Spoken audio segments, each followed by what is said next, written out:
Assalamualaikum warahmatullahi wabarakatuh.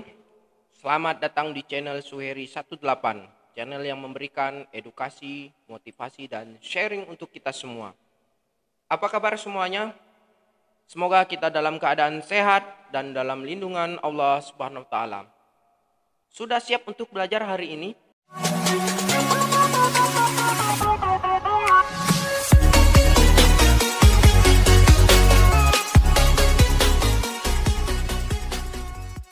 Baik, kembali lagi dengan saya Suheri. Kali ini saya akan menjelaskan materi mata kuliah Pendidikan Pancasila. Pada kali ini saya akan menjelaskan materinya, yaitu bahasan tentang Pancasila sebagai sistem etika. Etika merupakan struktur pemikiran yang disusun untuk memberikan tuntunan atau panduan dalam bersikap dan bertingkah laku. Nah, Pancasila sebagai sistem etika di samping merupakan way of life bangsa Indonesia, juga merupakan struktur pemikiran yang disusun untuk memberikan tuntunan dan panduan kepada setiap warga negara Indonesia dalam bersikap dan bertingkah laku. Pancasila dalam sistem etika dimaksudkan untuk mengembangkan dimensi moralitas dalam diri setiap individu sehingga memiliki kemampuan menampilkan sikap spiritualitas dalam kehidupan bermasyarakat, berbangsa, dan bernegara. Kita sebagai peserta didik termasuk anggota masyarakat ilmiah akademik yang memerlukan sistem etika yang orisinal dan komprehensif agar dapat mewarnai setiap keputusan yang diambil dalam profesi ilmiah. Sebab keputusan ilmiah yang diambil tanpa pertimbangan moralitas dapat menjadi bumerang bagi dunia ilmiah itu sendiri, sehingga menjadikan dunia ilmiah itu hampa atas nilai. Setelah mempelajari bahasan tentang Pancasila sebagai sistem etika, kita diharapkan memiliki kompetensi dasar sebagai berikut. Taat beragama dalam kehidupan individu, bermasyarakat, berbangsa, bernegara, dan dalam pengembangan keilmuan, serta kehidupan akademik dan profesinya. Mengaktualisasikan nilai-nilai Pancasila dalam bentuk pribadi yang soleh secara individual, sosial, dan alam. Mengembangkan karakter Pancasilais yang teraktualisasi dalam sikap jujur, disiplin, tanggung jawab, peduli, santun, ramah lingkungan, gotong royong, cinta damai, responsif, dan proaktif. Berkontribusi aktif dalam kehidupan berbangsa dan bernegara, berperan dalam pergaulan dunia, menjunjung tinggi penegakan moral dan hukum, menguasai pengetahuan tentang pengertian etika, aliran-aliran etika, etika Pancasila, dan Pancasila sebagai solusi problem moralitas bangsa, terampil merumuskan solusi atas problem moralitas bangsa dengan pendekatan Pancasila, melaksanakan proyek belajar implementasi Pancasila dalam kehidupan nyata. Baik, kita akan telusuri konsep dan urgensi Pancasila sebagai sistem etika. Konsep Pancasila sebagai sistem etika. Pernahkah Anda mendengar istilah etika? Kalau Anda pernah mendengar istilah tersebut, tahukah Anda apa artinya? Istilah etika berasal dari bahasa Yunani, yaitu ethos, yang artinya tempat tinggal yang biasa, padang rumput, kandang, kebiasaan, adat, watak, perasaan, sikap, dan cara berpikir. Secara etimologis, etika berarti ilmu tentang segala sesuatu yang biasa dilakukan atau ilmu tentang adat kebiasaan. Dalam arti ini, etika berkaitan dengan kebiasaan hidup yang baik, tata cara hidup yang baik, baik pada diri seseorang maupun masyarakat. Kebiasaan hidup yang baik ini dianut dan diwariskan dari satu generasi ke generasi yang lain. Dalam artian ini, etika sama maknanya dengan moral. Etika dalam arti luas ialah ilmu yang membahas tentang kriteria baik dan buruk.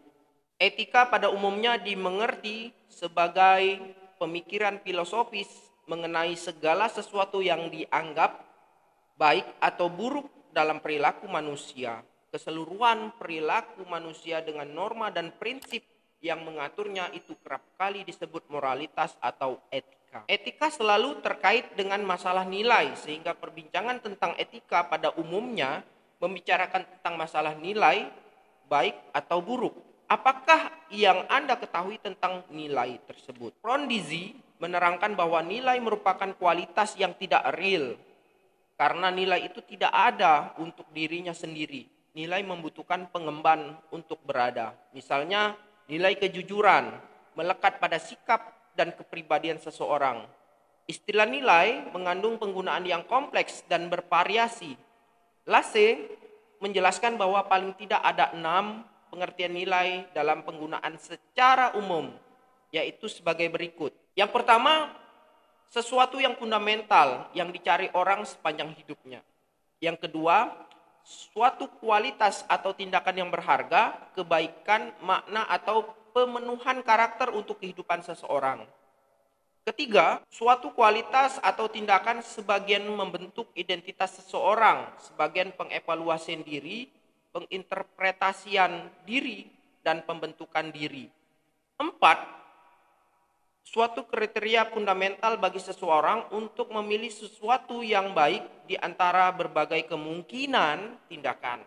5, suatu standar yang fundamental yang dipegang untuk seseorang ketika bertingkah laku bagi dirinya dan orang lain. 6, suatu objek nilai, suatu hubungan yang tepat dengan sesuatu yang sekaligus membentuk hidup yang berharga dengan identitas kepribadian seseorang. Objek nilai yang mencakup karya seni, teori ilmiah, teknologi, objek yang disucikan, budaya, tradisi, lembaga orang lain, dan alam itu sendiri. Inilah pendapat dari Lasse mengenai nilai tadi. Dengan demikian, nilai sebagaimana pengertian butir kelima, yaitu sebagai standar fundamental yang menjadi pegangan bagi seseorang dalam bertindak, merupakan kriteria yang penting untuk mengukur karakter seseorang. Nilai sebagai standar fundamental ini pula yang diterapkan seseorang dalam pergaulannya dengan orang lain, sehingga perbuatannya dapat dikategorikan etis atau tidak. Namun tahukah Anda bahwa dalam bahasa pergaulan yang acap kali mencampur adukan istilah etika dan etiket, padahal keduanya mengandung perbedaan makna yang hakiki. Etika berarti moral, sedangkan etiket lebih mengacu pada pengertian sopan santun, adat istiadat. Jika dilihat dari asal-usul katanya, etika berasal dari kata etos, sedangkan etiket berasal dari kata etikot. Keduanya memang mengatur perilaku manusia secara normatif, tetapi etika lebih mengacu ke filsafat moral yang merupakan kajian kritis tentang baik dan buruk, sedangkan etiket mengacu kepada cara yang tepat yang diharapkan serta ditentukan dalam suatu komunitas tertentu. Contoh, mencuri termasuk pelanggaran moral. Tidak penting apakah dia mencuri dengan tangan kanan atau tangan kiri. Etiket misalnya terkait dengan tata cara berperilaku, seperti makan dengan tangan kanan dianggap lebih sopan dan atau beretiket. Silakan Anda cermati gambar berikut dan diminta untuk membedakan persoalan etika, persoalan etiket, dan kode etik profesi. Lalu Anda diskusikan dengan teman-teman kelompok Anda untuk menganalisis perbedaan di antara ketiganya dan membuat satu tulisan, atau juga Anda bisa berkomunikasi, bertanya dengan dosen yang bersangkutan. Lalu kita mengulas mengenai aliran-aliran etika. Ada beberapa aliran etika yang dikenal dalam bidang filsafat, meliputi etika keutamaan, teleologis, deontologis. Etika keutamaan atau etika kebajikan adalah teori yang mempelajari keutamaan. Artinya mempelajari tentang perbuatan manusia itu baik atau buruk. Etika kebajikan ini mengarahkan perhatiannya kepada keberadaan manusia lebih menekankan pada what should I be, atau saya harus menjadi orang yang bagaimana. Beberapa watak yang terkandung dalam nilai keutamaan adalah baik hati, kesatria, belas kasih, terus terang, bersahabat, murah hati, bernalar, percaya diri, penguasaan diri, sadar, suka bekerja sama, berani, santun, jujur, terampil, adil, setia, bersahaja, disiplin, mandiri, bijaksana, peduli, dan toleran. Orang yang memelihara metabolisme tubuh untuk mendapatkan kesehatan yang prima juga dapat dikatakan sebagai bentuk penguasaan diri dan disiplin. Lalu, etika teleologis adalah teori yang menyatakan bahwa hasil dari tindakan moral menentukan nilai tindakan atau kebenaran tindakan dan dilawankan dengan kewajiban. Seseorang yang mungkin berniat sangat baik atau mengikuti asas-asas moral yang tertinggi, akan tetapi hasil tindakan moral itu berbahaya atau jelek, maka tindakan tersebut dinilai secara moral sebagai tindakan yang tidak etis. Etika teleologis ini menganggap nilai moral dari suatu tindakan dinilai berdasarkan pada efektivitas tindakan tersebut dalam mencapai tujuannya. Etika teleologis ini juga menganggap bahwa di dalamnya kebenaran dan kesalahan suatu tindakan dinilai berdasarkan tujuan akhir yang diinginkan. Aliran-aliran etika teleologis meliputi eudaimonisme, hedonisme, utilitarianisme. Lanjut, etika deontologis adalah teori etis yang bersangkutan dengan kewajiban moral sebagai hal yang benar dan bukannya membicarakan tujuan atau akibat. Kewajiban moral bertalian dengan kewajiban yang seharusnya, kebenaran moral atau kelayakan kepatutan. Kewajiban moral mengandung kemestian untuk melakukan tindakan. Pertimbangan tentang kewajiban moral lebih diutamakan daripada pertimbangan tentang nilai moral. Konsep-konsep nilai moral dapat didefinisikan berdasarkan pada kewajiban moral atau kelayakan rasional yang tidak dapat diturunkan dalam arti tidak dapat dianalisis. Aliran etika dan karakteristiknya dapat kita uraikan seperti ini. Misalnya, aliran etika keutamaan, orientasinya keutamaan atau kebajikan. Watak nilainya disiplin, kejujuran, belas kasih, murah hati, dan seterusnya. Nah, moralitas yang didasarkan pada keagamaan kebanyakan menganut etika keutamaan. Lalu kalau kita lihat teleologis, orientasinya konsekuensi atau akibat. Watak nilainya kebenaran dan kesalahan didasarkan pada tujuan akhir. Aliran etika yang berorientasi pada konsekuensi atau hasil seperti eudaimonisme, hedonisme, utilitarianisme. Dan yang terakhir, kalau kita lihat aliran deontologis, orientasinya adalah kewajiban atau keharusan. Watak nilainya kelayakan, kepatutan, kepantasan. Pandangan etika yang mementingkan kewajiban seperti halnya pemikiran Immanuel Kant dan yang terkenal dengan sikap imperatif kategoris perbuatan baik dilakukan tanpa pamrih. Setelah kita mengetahui aliran-aliran etika, kita lanjutkan etika Pancasila. Setelah kita mendapat gambaran tentang pengertian etika dan aliran etika, maka selanjutnya perlu dirumuskan pengertian etika Pancasila dan aliran yang lebih sesuai dengan etika Pancasila. Etika Pancasila adalah cabang filsafat yang dijabarkan dari sila-sila Pancasila untuk mengatur perilaku kehidupan bermasyarakat, berbangsa, dan bernegara di Indonesia. Oleh karena itu, dalam etika Pancasila terkandung nilai-nilai ketuhanan, kemanusiaan, persatuan, kerakyatan, dan keadilan. Kelima nilai tersebut membentuk perilaku manusia Indonesia dalam semua aspek kehidupannya. Sila ketuhanan mengandung dimensi moral berupa nilai spiritualitas yang mendekatkan diri manusia kepada Sang Pencipta, ketaatan kepada nilai agama yang dianutnya.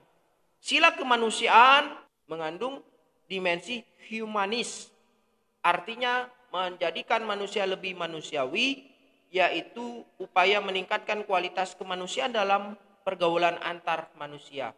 Sila persatuan mengandung dimensi nilai solidaritas, rasa kebersamaan, cinta tanah air. Sila kerakyatan mengandung dimensi nilai berupa sikap menghargai orang lain, mau mendengarkan pendapat orang lain, tidak memaksakan kehendak kepada orang lain. Sila keadilan mengandung dimensi nilai mau peduli atas nasib orang lain, kesediaan membantu kesulitan orang lain. Dan kita lanjutkan mengenai urgensi Pancasila sebagai sistem etika. Pentingnya Pancasila sebagai etika terkait dengan problem yang dihadapi bangsa Indonesia. Pentingnya Pancasila sebagai etika terkait dengan problem yang dihadapi bangsa Indonesia sebagai berikut. Pertama, banyaknya kasus korupsi yang melanda negara Indonesia sehingga dapat melemahkan sendi-sendi kehidupan berbangsa dan bernegara. Kedua, masih terjadinya aksi terorisme yang mengatasnamakan agama sehingga dapat merusak semangat toleransi dalam kegiatan antar umat beragama dan meluluhlantakkan semangat persatuan atau mengancam disintegrasi bangsa. Ketiga, masih terjadinya pelanggaran hak asasi manusia atau HAM dalam kehidupan bernegara seperti kasus penyerbuan lembaga pemasyarakatan Cibenong, Yogyakarta pada tahun 2013 yang lalu atau pelanggaran-pelanggaran HAM yang terjadi baru-baru kali ini. Keempat, kesenjangan antara kelompok masyarakat kaya dan miskin menandai kehidupan masyarakat Indonesia. Kelima, ketidakadilan hukum yang masih mewarnai proses peradilan di Indonesia, seperti putusan bebas bersyarat atas pengedar narkoba asal Australia, yaitu Corby, pada beberapa tahun yang lalu. Keenam, banyaknya orang kaya yang tidak bersedia membayar pajak dengan benar, seperti kasus penggelapan pajak oleh perusahaan, kasus Panama Papers, yang menghindari atau mengurangi pembayaran pajak. Kesemua itu memperlihatkan pentingnya dan mendesaknya peran dan kedudukan Pancasila sebagai sistem etika karena dapat menjadi tuntunan atau sebagai leading principle bagi warga negara untuk berperilaku sesuai dengan nilai-nilai Pancasila. Setelah kita tadi menelusuri konsep dan urgensi Pancasila sebagai sistem etika. Nah, kali ini kita lanjutkan mengenai alasan diperlukannya Pancasila sebagai sistem etika. Perlu kita ketahui bahwa Pancasila sebagai sistem etika tidaklah muncul begitu saja. Pancasila sebagai sistem etika diperlukan dalam kehidupan politik untuk mengatur sistem penyelenggaraan negara. Kita dapat bayangkan apabila dalam penyelenggaraan kehidupan bernegara tidak ada sistem etika yang menjadi guidance atau tuntunan bagi para penyelenggara negara. Niscaya negara akan hancur. Beberapa alasan mengapa Pancasila sebagai sistem etika itu diperlukan dalam penyelenggaraan kehidupan bernegara di Indonesia meliputi sebagai berikut.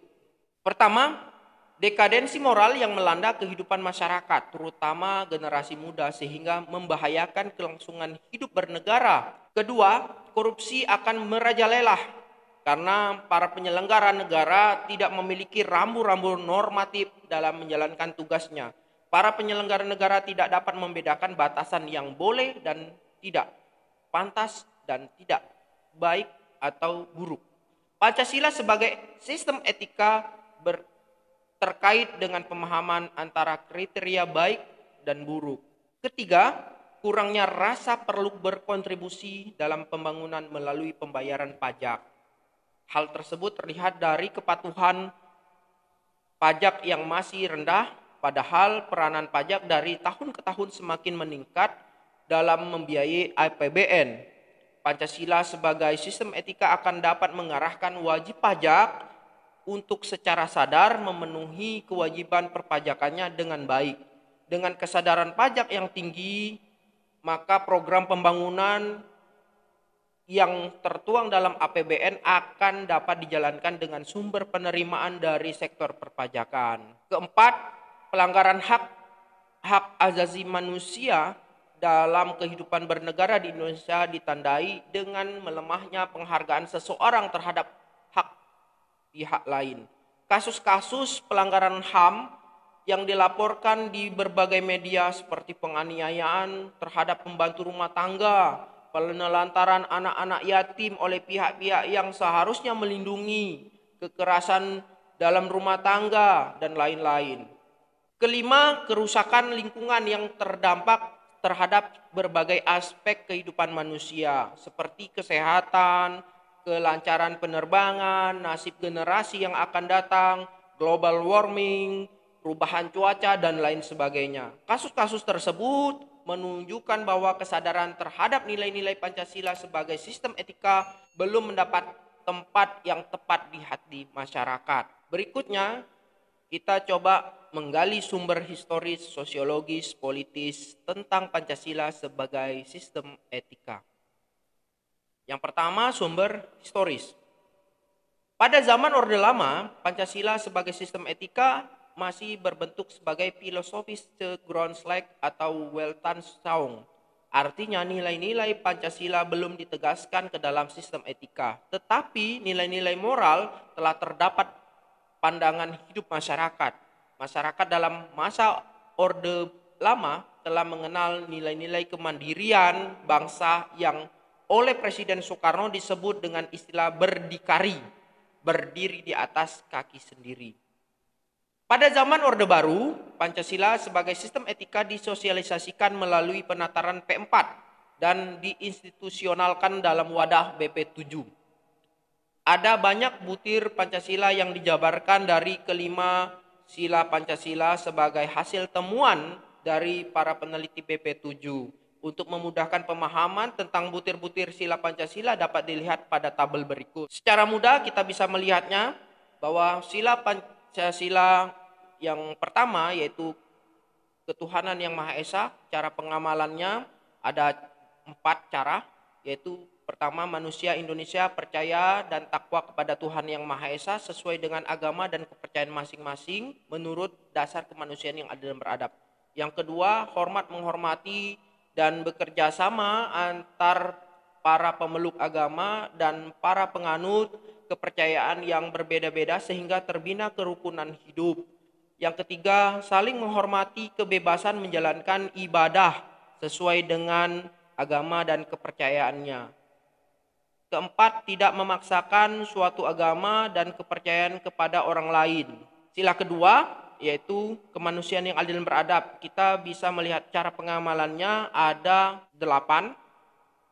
Yang pertama, mengakui persamaan derajat, persamaan hak, dan persamaan kewajiban asasi antar sesama manusia sesuai dengan harkat dan martabatnya sebagai makhluk Tuhan yang Maha Esa.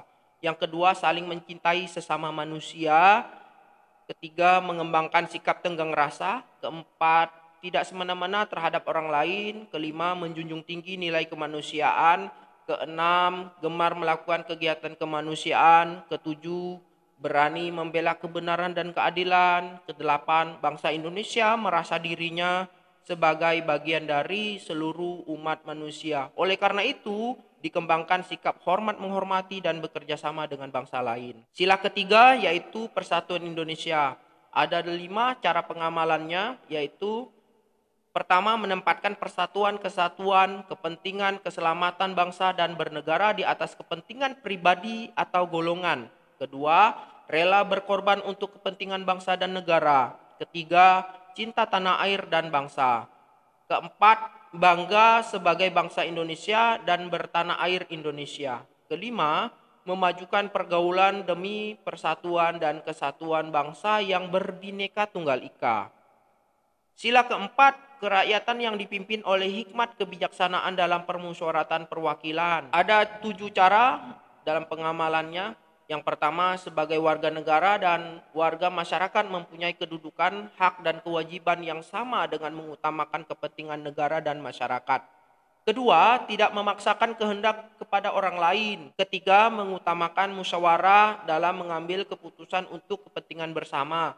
Keempat, musyawarah untuk mencapai mufakat diliputi oleh semangat kekeluargaan. Kelima, dengan etikat yang baik dan rasa tanggung jawab, menerima dan melaksanakan hasil putusan musyawarah. Keenam, musyawarah dilakukan dengan akal sehat dan sesuai dengan hati nurani yang luhur. Ketujuh, Putusan yang diambil harus dapat dipertanggungjawabkan secara moral kepada Tuhan Yang Maha Esa, menjunjung tinggi harkat dan martabat manusia, serta nilai-nilai kebenaran dan keadilan, dengan mengutamakan persatuan dan kesatuan demi kepentingan bersama. Sila kelima, keadilan sosial bagi seluruh rakyat Indonesia. Ada 12 cara dalam pengamalannya, yaitu yang pertama, mengembangkan perbuatan yang luhur yang mencerminkan sikap dan suasana kekeluargaan dan kegotong royongan. Yang kedua, bersikap adil. Ketiga, menjaga keseimbangan antara hak dan kewajiban. Keempat, menghormati hak-hak orang lain. Kelima, suka memberi pertolongan kepada orang lain. Keenam, menjauhi sikap pemerasan terhadap orang lain. Ketujuh, tidak bersifat boros. Kedelapan, tidak bergaya hidup mewah. Kesepuluh, tidak melakukan perbuatan yang merugikan kepentingan umum. 11, suka bekerja keras. 12, menghargai hasil karya orang lain. 13, bersama-sama berusaha mewujudkan kemajuan yang merata dan berkeadilan sosial. Berikutnya yaitu sumber sosiologis. Sumber sosiologis Pancasila sebagai sistem etika dapat ditemukan dalam kehidupan masyarakat berbagai etnik di Indonesia. Misalnya orang Minangkabau dalam hal bermusyawarah memakai prinsip bulat air oleh pembulu, bulat kata oleh mufakat. Masih banyak lagi mutiara kearifan lokal yang bertebaran di bumi Indonesia, sehingga memerlukan penelitian yang lebih mendalam. Untuk itu, tugas Anda yaitu menemukan kata-kata mutiara dari kearifan lokal mengenai Pancasila atau berkaitan dengan Pancasila sebagai sistem etika. Berikutnya yaitu sumber politis. Sumber politis Pancasila sebagai sistem etika terdapat dalam norma-norma dasar sebagai sumber penyusunan berbagai peraturan perundang-undangan di Indonesia. Hans Kelsen mengatakan bahwa teori hukum itu suatu norma yang berbentuk piramida. Norma yang lebih rendah memperoleh kekuatannya dari suatu norma yang lebih tinggi. Semakin tinggi suatu norma akan semakin abstrak sifatnya, dan sebaliknya semakin rendah kedudukannya akan semakin konkret norma tersebut. Pancasila sebagai sistem etika merupakan norma tertinggi yang sifatnya abstrak, sedangkan perundang-undangan merupakan norma yang ada di bawahnya bersifat konkret.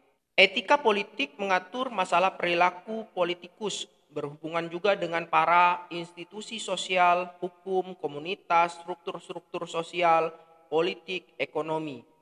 Etika politik memiliki 3 dimensi, yaitu tujuan, sarana, dan aksi politik itu sendiri. Dimensi tujuan terumuskan dalam upaya mencapai kesejahteraan masyarakat dan hidup damai yang didasarkan pada kebebasan dan keadilan. Dimensi sarana memungkinkan pencapaian tujuan yang meliputi sistem dan prinsip-prinsip dasar pengorganisasian praktik penyelenggaraan negara dan yang mendasari institusi-institusi sosial. Dimensi aksi politik berkaitan dengan pelaku pemegang peran sebagai pihak yang menentukan rasionalitas politik. Rasionalitas politik itu sendiri terdiri atas rasionalitas tindakan dan keutamaan. Tindakan politik dinamakan rasional bila pelaku mempunyai orientasi situasi dan paham tentang permasalahan. Baik, materi kita sudah selesai, akan dilanjutkan pada video part kedua. Nah, untuk itu silakan Anda subscribe, like, dan share video ini agar orang lain dapat mempelajari Pancasila sebagai sistem etika. Assalamualaikum warahmatullahi wabarakatuh.